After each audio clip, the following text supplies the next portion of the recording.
জীবনের প্রতিটা গল্প হলো ভূমিকাহীন, যার প্রতিটা লাইন পড়া সহজ কিন্তু বোঝা অনেক কঠিন। জীবনটা খুব ছোট কিন্তু জীবনের গল্পটা অনেক বড়। জীবনে সুখ চাওয়াটা খুব সহজ কিন্তু পাওয়াটা অনেক কঠিন। বিসমিল্লাহির রহমানির রহিম। আসসালামু আলাইকুম। কাছে এবং দূরে যে যেখান থেকে আমার ভিডিওটি দেখছেন, সকলের সুস্বাস্থ্য কামনা করে আজকে নতুন ব্লগটি শুরু করছি। আশা করি সকলে ভালো আছেন। আলহামদুলিল্লাহ, আমরাও ভালো আছি। আজ সকাল 7টা থেকে ব্লগটি শুরু করলাম। সকালের ঘুম থেকে উঠে নামাজ পড়ে ঘর বাড়িটা ঝাড়ু দিয়ে যে ঘরটা একটু মুছে নিচ্ছি। এর মধ্যে পাখিগুলাকে খেতে দিয়ে দিলাম। পাখির নতুন বাচ্চা ফুটছে। এখন পাখি মানে 3 জোড়া ছিল আমার, সেখান থেকে 2 জোড়া বিক্রি করে দিছি, আর 1 জোড়া পাখি আছে। আবার ওদের যে বাচ্চা ফুটছে। ভিডিওটি দেখতে থাকেন, আশা করি ভালো লাগবে। ভিডিওর কোথাও এক বিন্দু ভালো লেগে থাকলে একটা লাইক দিয়ে ভিডিও শুরু থেকে শেষ পর্যন্ত আশা করি আমার সাথেই থাকবেন।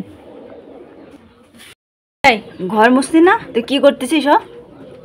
আয় পুষ্পুষি, আয় পুষ্পুষু, বের হও, শিগগিরি বের হও। কই?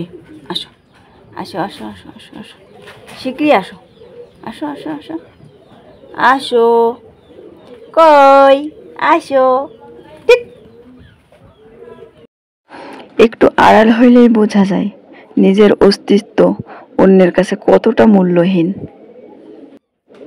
এ পৃথিবীতে চেহারা ছাড়া প্রেম হয় না, টাকা ছাড়া বন্ধুত্ব হয় না। মানতেই হবে বস, স্বার্থ ছাড়া কেউ কাছে আসে না। এটা আপনাকে মানতেই হবে, আপনি মানেন আর না মানেন। এটাই কিন্তু মানুষের এখন রীতিনীতি হয়ে গেছে। এটাই মানুষ একদম রীতিনীতি করে ফেলছে এখন। এদিকে সকালবেলায় যে গতকালকে কিছু কাপড় ছিল সেগুলো একটু গুছিয়ে নিচ্ছি, নিয়ে একটু ঘরটা তো মোছা হয়ে গেল। এখন এই কাপড়গুলো একটু গুছিয়ে নিচ্ছি, নিয়ে অন্য কাজ করব। ভিডিওর কোথাও ভালো লেগে থাকলে আবারও বলতেছি, এটা লাইক দিয়ে চ্যানেলটি সাবস্ক্রাইব করে আমার পাশে থাকবেন। আমার সিম্পল লাইফস্টাইলের ভিডিও আপনাদের কেমন লাগে আমাকে কমেন্টে জানাবেন। সুন্দর সুন্দর কমেন্ট করবেন আশা করি। এখন দেখেন এই চুলাটার অবস্থা খুবই কাহিল। চুলাটার বয়স এই প্রায় 8 বছর হয়ে গেল প্রায়, ঠিক আছে? 8 বছর বয়স। এখন মানুষই ক্ষয় হয়ে যাচ্ছে, আর তো জিনিস আসবাবপত্র। যে চুলাটা এখন একটু হুইল পাউডারের গুঁড়া দিয়ে আর মাজনি দিয়ে একটু পরিষ্কার করে নিচ্ছি। এটা দিয়ে আর কি আমি এভাবেই পরিষ্কার করি, এতেই একদম ঝকঝকা হয়ে যায়। চুলাটা পরিষ্কার করে নিয়ে যে চুলার পাড়ের যে কাগজ কয়টা আছে, কাগজের অবস্থাও খারাপ। এখানে একটা পলিথিন বিছাই নিব একটা সুন্দর করে। এখন চুলার পাড়টা একটু পরিষ্কার করে আর কি অন্যান্য কাজ করব। ভিডিওটি দেখতে থাকেন, আশা করি ভালো লাগবে। অভাব মানুষকে একটাই শিক্ষা দেয়, পছন্দের জিনিসটা দূর থেকে দেখতে হয়। এই পৃথিবীতে কাকে বিশ্বাস করব? মানুষ তো চোখ মুছতে মুছতেও কিছু মানুষ আছে মিথ্যা কথা বলে না, অনেকেই তো আছে। এখন দেখেন আমার যে চুলাটা পরিষ্কার করা হয়ে গেল, চুলার পাশটা একটু পরিষ্কার করে নিব। আর এদিকে যে স্টিলের যে র্যাকটাও একটু পরিষ্কার করে নিচ্ছি। নিয়ে কালো মানুষ উপন্যাসেই সুন্দর, বাস্তবে কবি নিজেই সুন্দরের প্রেমে পড়েছে, তাই না? সবাই একটু সুন্দরের প্রতি আকৃষ্ট, সবাই সুন্দরের প্রতি প্রেমে পড়ে।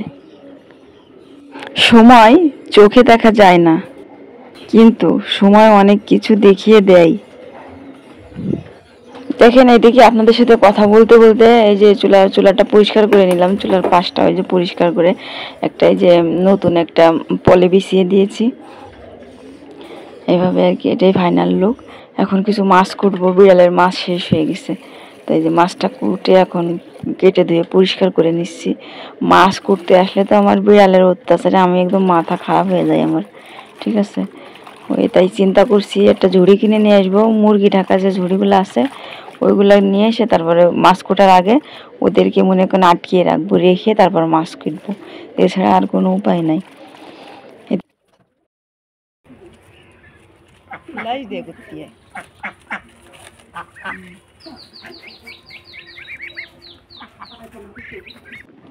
এখন বিড়ালগুলাকে খেতে দিয়ে দিচ্ছি।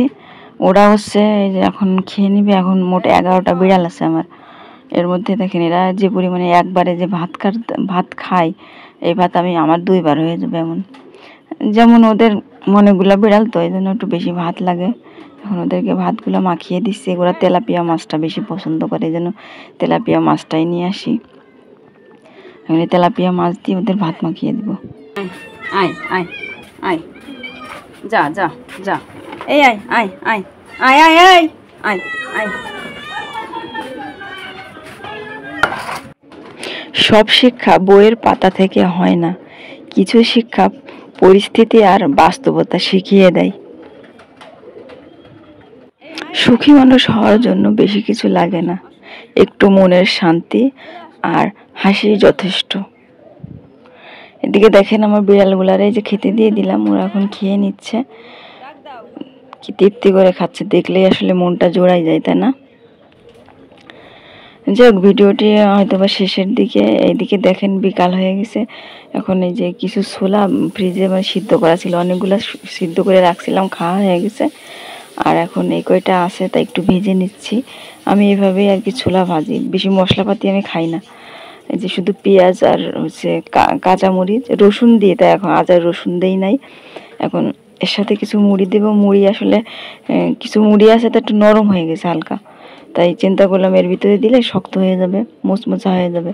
এই জন্য ছোলার সাথে এভাবে আর কি একটু হালকা করে ভেজে নিচ্ছি। এভাবে খেলেও কিন্তু অনেক টেস্ট লাগে। খেয়ে দেখবেন, ছোলা বোনার থেকে এরকম পেঁয়াজ রসুন আর কাঁচামরিচ দিয়ে এভাবে ভেজে খেলে কিন্তু অনেক টেস্ট লাগে। আমার কাছে ভালো লাগে, সবার আসলে রুচি তার এক না, আমার কাছে এটা ভালো লাগে। যাই হোক, এখন এই যে হয়ে গেছে একটু বাদামি গোল্ডেন কালার চলে আসছে, এখন নামিয়ে নেব। এই যে এখন নামিয়ে নিয়েছি, একটু ঠান্ডা হইলে আর কি মুচমুচা হয়ে যাবে। এদিকে গাছগুলা দেখেন কত সুন্দর হয়ে উঠছে। গাছগুলাকে এখন একটু সন্ধ্যা হইতে গেল একটু পানি দিয়ে দিলাম। সকলে ভালো থাকবেন, সুস্থ থাকবেন। আল্লাহ হাফেজ।